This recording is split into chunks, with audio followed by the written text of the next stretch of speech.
Ang Panginoon ay siya'y lumikha ng sangkatauhan. Sangkatauhang iba-iba ang itsura, pag-uugali, karanasan, kalagayan, at tadhana sa buhay.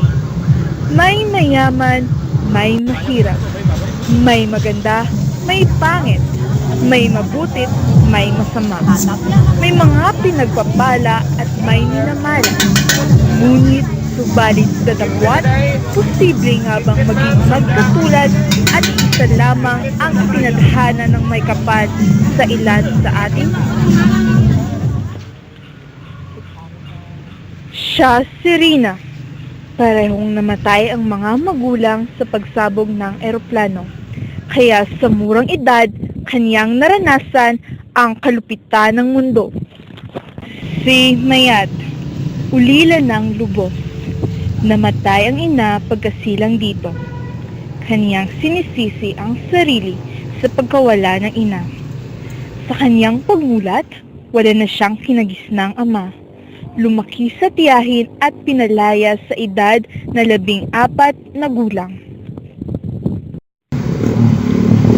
At si Loida, galit sa lahat ng tao sa mundo, may puot at paghiganti sa puso dahil sa nakitang pagpatay sa walang kalaban-laban niyang mga magulang ng di mga kilalang tao sa edad na 7 gulang. Ito ang kwento ng 3 dalagang malayo sa kaginhawaan at kasiyahan. Naranasan ang mga pait ng buhay sa murang edad. Sila ba'y pinagpala o sadyang pinagkaitan ng kaginhawaan at kasiyahan? Kilalanin pa kaya nila ang Panginoon bilang makapangyarihan sa lahat sa kabila ng kasamaan at kahirapan ng kanilang buhay? Putang labahin, late na naman tuloy ako. Naghihintay na siguro yung mga customer sa bar. Sa angking ganda at kaseksihan, mas pinili ni Rinang maging taga-aliw sa bar. Hapon na pala. Di bale, bukas ko na lang i-deliver yung iba. Para mabuhay, naging pusher na shabu si Mayat. Ito ang kanyang hanap buhay. Kanina pa ako naghihintay dito Pang wala na daldaan dito.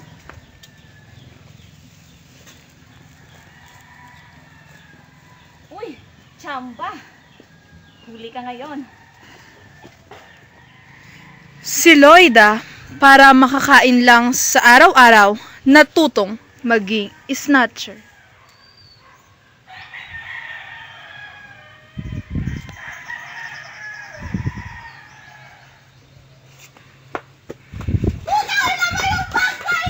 Ano ba yan? Ang malas-malas talaga? Papangit tuloy ako nito? Okay lang po kayo, ma'am? Sino ka ba? Umalis ka nga. Mamaya kung ano pong gawin mo sa akin. Posible po yun. Mabait po akong tao. Hindi ko magagawa yun sa iyo. Mabait ba? Mabait! Ito kasi yun. Kinuwento ni Rina ang nangyari at dahil na rin sa walang panay na tanong ng estranghero, na i-share ni Rina ang mga pangyayari sa kaniyang buhay. Ma'am, alam niyo po ba na ang hirap na dinadanas mo sa iyong buhay ay tinadhana ng Diyos at may katumbas na rason kung bakit ito nangyayari. Ate, sa inyo po yata ito. Akin yan! Ate, masama po yan. Itigan niyo na po. Ano ka, Diyos? Hindi pa kapagsalita Hindi po. Pero concern lang po ako sa inyo. Hoy, ano mang mangyari sa akin? Wala ka na doon. Please po, makinig po.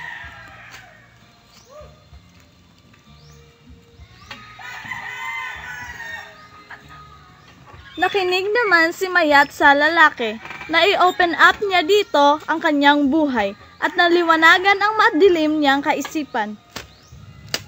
Ate, alam niyo po ba na ang pagiging pusher ay masama? At alam niyo po ba na ang mga problema na dinadanas mo sa inyong buhay ay tinadhana ng Diyos at ito ay may mga rason kung bakit ito nangyayari?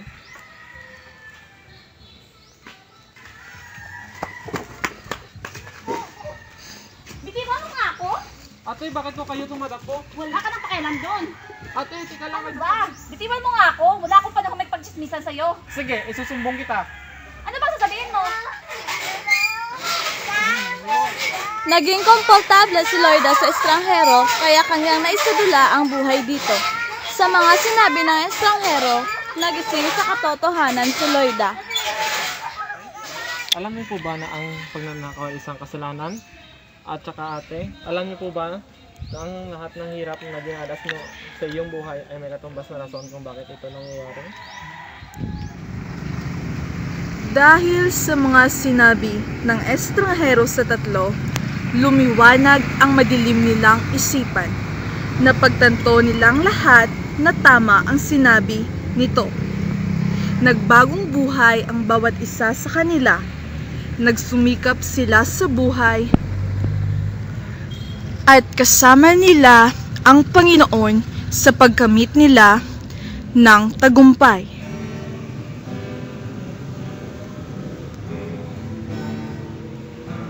Si Rina ay kasalukuyang isang sales agent sa mall.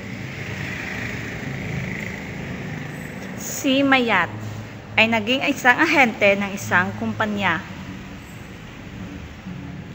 At si Loida, naging isang masipag na cashier sa isang kilalang kumpanya. Ika nga nila, ang buhay ay parang isang gulong. Minsan nasa ibabaw, minsan naman ay nasa ilalim.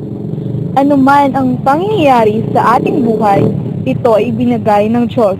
Ito ay ating tadhana. Kailangan lang nating tanggapin at palakasin ang ating loob sapagkat ang lahat ng ito'y may mga kadahilanan.